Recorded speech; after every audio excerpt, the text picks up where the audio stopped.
Well, Dr. Bell is a complete scientist in all of the aspects that one could expect. Jim is a giant in planetary science. He's a historic figure. He will be in the history books for Mars exploration and asteroid exploration. Dr. Bell's international reputation is, no pun intended, stellar.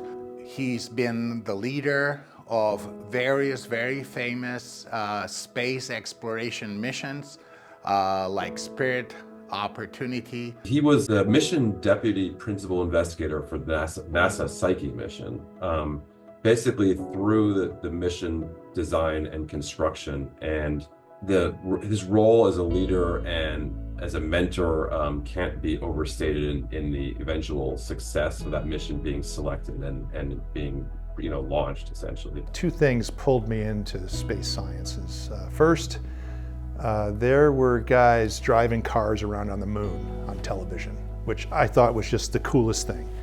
And so I want to do that. Haven't got to do that yet, but that's still a goal. I'm a part astronomer, part geologist who gets to use telescopes and space missions like Mars rovers to study the geology in those places and try to learn about how they formed and what they tell us about the formation and evolution of our own planet. Professor Bell's work has had a deep impact on his field of planetary exploration. This is best gauged by the admiration that his work has produced not only in the scientific community but also in the recurrent funding that he has gotten from federal agencies, namely NASA, for many years. I think a driving force in my work has been collaboration. I went through a sort of a traditional scientific path to go through college, and I took some engineering classes, but I never thought I'd really need to pay much attention to that kind of stuff because I'm a scientist. But it turns out to do cutting edge science, you need to work really closely with engineers and you need to know a lot of technical details.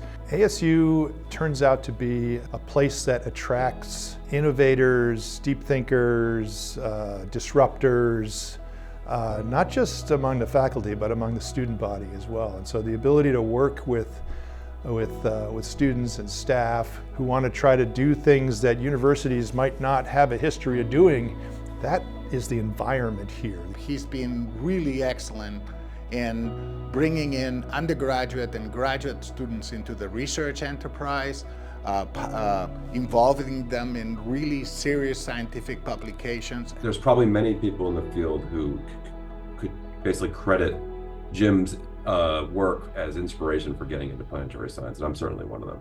I think that my research in the future can have impact in a variety of ways. Certainly scientifically, the work that my group, my students and staff do is helping to answer fundamental questions about Mars or the moon or asteroids.